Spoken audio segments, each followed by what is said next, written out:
as a Spider-Man cosplayer, one thing that we all share, one thing that is inevitable, as the Purple Tyrant once said, is that you will eventually get a suit that is a dud. Um, Either early on in your sort of cosplay journey, or maybe even later, you're gonna end up with a suit that just does not come together in a fashion that you would like. For me, recently, it was due to a sponsorship deal that ended up falling through. Basically, a company came to me, a company that has done collaboration videos with other Spider-Man cosplayers already here on YouTube, and basically offered me a free suit in exchange for unboxing or reviewing it. I learned that essentially they don't have any of the pattern rights for their bodysuits that they make, meaning that they have these patterns, but they don't have any sort of contract or permission from the pattern makers to be manufacturing costumes with said patterns, which for me is kind of a big no. So that was the first thing. Second thing is that the suit ended up just being absolutely awful. I would argue worse than an Amazon suit. And if you've been around the channel long enough, you know that I'm a big sort of I'm staunchly opposed to ordering suits on Amazon for morale reasons, as well as for financial reasons. There's no sort of like way to quality control on Amazon, really. Like you're not, so you're often just getting crap for maybe slightly cheaper, if that, than if you just went to like a more reputable company, or a company that has like its own website and things, and has people who have left reviews and there's information on, if that makes sense. Um, so, and to be fair, this wasn't even my first dud suit. I've had suits in the past that I ended up not really liking or didn't really fit, and I've either resold them to somebody else that they would work for, or have honestly just shoved them in a closet. I haven't been good about reusing some suits as I could be. So I wanted to talk about it because it does happen eventually to everybody. And I wanted to talk about a few things that you could do, maybe not even necessarily for bad suits, but even like decent suits, like things that you could do to upgrade your suits. Just in my case, the biggest example of was taking a suit that was horrifically bad, which is my Great Responsibility suit, and being able to elevate it to a level of acceptability. Yeah, that's what I'm going to be talking about today. Where I'll insert video footage or photo reference or whatever from like before and after, and things of that nature to kind of explain what I'm talking about for like specific kind of upgrades. I'm going to try and be fairly quick about this stuff. This is like my second attempt to do this. I have a bit of a rambling problem, so I'm gonna try and keep it concise. So yeah, hopefully this will be helpful for some of you guys. More specifically, if you're kind of like early into your Spidey career. Yeah. So here's some things. If you're more advanced, maybe leave some things that you've done to salvage a suit down below. But yeah, here's some things. The first kind of thing that you can do is what most people's go to is just make a battle damage suit. You just cut it up, dirty it up, and you're done. I've never done this because I don't have an interest in doing a battle damage suit. I do have a suit that will kind of more or less end up a battle damage suit, but also simultaneously is a very specific version of Spider-Man. So yeah, if you're curious in seeing what that ends up being, maybe hit the subscribe button, hit the bell icon, and when the suit is finished this October, you will see it. So that's one kind of go-to that everybody has. The next go-to is you can simply just puff paint it. You can just puff paint the web lines on. It really helps. My Insomniac Spider-Man Advanced suit, pretty good. It looks okay. But I was kind of thinking, how can I push this suit to be a little more accurate? I had a buddy who made his own Spider-Man suits from scratch and was really good. And I was like, hey, if I pay you some money, can you puff paint this? And he did. And it really does make the suit look a lot better than it would have looked without it. And it looks like a more expensive suit than it is. He also threw on some expensive lenses on there for free that he just had lying around that he ended up not liking. And it kind of brought the whole thing together. Another thing you can do is, and this may or may not feel more like a requirement for certain suits, but web shooters. Web shooters can be a thing that really help sell a bad suit. I had these for the advanced suit. I have them actually for my Great Responsibility suit because they're the same web shooters. So that's just like another thing, a minor thing that you can do is like some web shooters can help sell your suit a little more. Another big thing that you can do to help kind of elevate a crap suit is a like 3D emblem. I did this for my web suit, or you might prefer the Avengers Campus suit. Its official designation is websuit, but whatever. So that suit was like on a colored fabric, sort of, and it was like half colored fabric, half not. But I was making the suit on the cheap, and so one of the things I did to kind of elevate it, because I'm not a big puff painter guy. My hands aren't super steady. It's just like it's a skill. It's a skill that I don't have. But one of the things I thought I could do is add a 3D sort of emblem. And so that's what I did. I got a 3D emblem from T-Jack and glued it on there, and it really elevated the suit from like something that like looked kind of fine, like kind of on the cheaper end, to just like a lot better, especially coupled with like the mirrored lenses and the web shooters and the web cartridges and things, and the movie shoes. Not movie, but like movie the brand shoes. Another thing I did for that suit that you're not gonna see in most photos of it is I got the TASM finger pads and glued those down. That was more for practicality reasons, because like it's a thinner fabric. Those colored fabrics aren't really durable, and so it was like, well, if you're constantly posing with your fingertips, that's gonna like get shredded real quick. So if you put like a rubber stopper there, you can put your fingers on things without worrying about those wearing out as fast.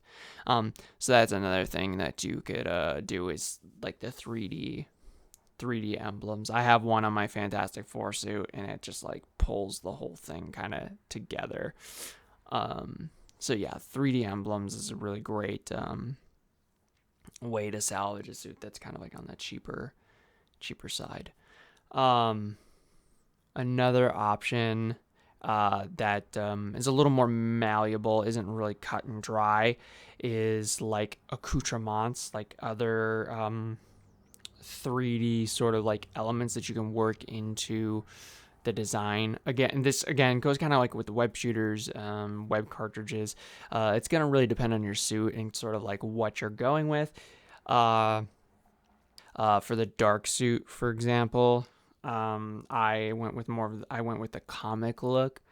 But originally I didn't put claws on it because I was there's really only two ways to do claws, and it's either it's they're designed into the pattern, so they're sewn on, which can be really flimsy and not always look right, or you have to glue on another element, which depending on like the approach to that either looks worse than just like sewn on fabric, or looks like it just doesn't blend into the suit very well. So I was hesitant. And there's like one single panel in the comic book where there's no claws shown. So I was like, well, clearly the claws are retractable, so I'll just not do it with the claws. And then this year I or maybe it was last year, I was kind of like, yeah, that seems kind of silly. Like I'm gonna add claws to it. So, I bought these metal rings off Etsy that are designed to look like claws. Took my wire clippers, clipped the bands off, spray painted them with a gunmetal like black that I have, and then glued them down into the suit. And it's such like a minor thing, but boy, does it elevate the suit. It turns the suit from looking like a cool, just like black and red Spider-Man costume to really living up to the name of like the dark suit. It really adds like an intimidation factor. It really just changes the whole vibe, and it's such like a minor thing. But it really, the whole like vibe of the suit now suddenly is like way different because of those claws, and it kind of changes the way that you pose and things even. So it changes how you like sell the suit. So yeah, so like other sort of like additional elements like that. Oh, and the last thing that you can kind of do, that is really almost more of like a requirement, I would argue, if you're gonna be doing Spider-Man stuff. I mean, I don't like to put like requirements on it, but it really is like a thing. Well, there's two things. One, I'll be very brief on because I don't like this idea anyways, but one thing you can do that I did with the Great Responsibility suit is use a Faceshell Lenses. A great pair of Faceshell Lenses on a crappy suit gonna go a long way. If you have a bad suit with bad lenses, it's just 10 times worse. But if you can either put like a good pair of lenses on them or a good pair of lenses and shell, it'll go way farther. I'm not a big guy of you have to have I'm not a big purveyor of like you have to have a Faceshell and lenses to like really take your Spider-Man look. Like I hate that. I did a whole video on it. I don't like that talking point. I think it's dumb. But I think in the case of when you have a bad suit, especially if it has bad lenses on it, like a lot of these bad suits from these like people, I don't know, like faceless companies, if you want to say, they always do like really bad lenses, and it brings down what would otherwise be like a really cool suit, because they don't know what they're doing. So in these cases, it's like, yeah, a pair of like good Faceshell and lenses can really save a suit. Like I said, more specifically, like a good pair of lenses, but sometimes if you don't got the right face shape or whatever, like you might find that it doesn't look good without the shell. There's plenty of people like that. I mean, I love it or hate it, was blessed with very strong facial features, so like I don't really need one. Anyways, that's always something. That's something that I did in the Great Responsibility suit because the mask was so big on my face that the only way to even get it remotely filled out was to wear a face shell under it, and it took a mask that was like absolutely dog water to like within the context of the suit being Miles's like first suit and kind of supposed to be kind of crappy, suddenly made it look like way better. Even though it doesn't look great still, it looks exponentially better and is within like a realm of acceptability, shall we say. And the last thing I want to touch on real quick, that you really should do with almost any Spider-Man suit, I feel like usually, is like soles or installed shoes will really help sell a crappy suit. Crappy suits look more crappy, or are drawn more attention to if they either have bad soles on them or no soles on them. It's not a complicated process, I promise you. I have videos on how to do it on my channel. If you, are interested, you're tired of wearing tennis shoes over your Spider-Man costume, or you didn't want to pay the extra money, you can do it with just about any shoe. Don't let anybody tell you otherwise. As long as you can cut the outer sole off them, you can do them with any shoe. And it can really sort of like add a lot of personality and sort of really just sell the suit a lot more. T Stunning Spidey once kind of talked about how like he likes attaching his own soles because it allowed him to add more personality to the suit than sort of like the bog standard kung fu shoe look. You could really kind of like play into the look of the suit when you can customize those soles, because again, you can use any soles as long as you can get those soles off the body of the shoe. You can use like a chunkier one, you can use whatever you want. For my Flash Thompson What If suit, I used like cleat looking shoes. I think they weren't quite cleats, but they were like a sports shoe that I just chopped and painted red. And again, it looks like how they do in the comic book. So that's another thing that you can do. Like you can either install kung fu shoes, you can add cool, quirky, like soles. Like if you're doing like a Toei Spider-Man, maybe you do like a white sole that kind of allude to the fact that the Toei Spider-Man in the show technically had white soles, and that helps differentiate it more from the Hammond version of the suit.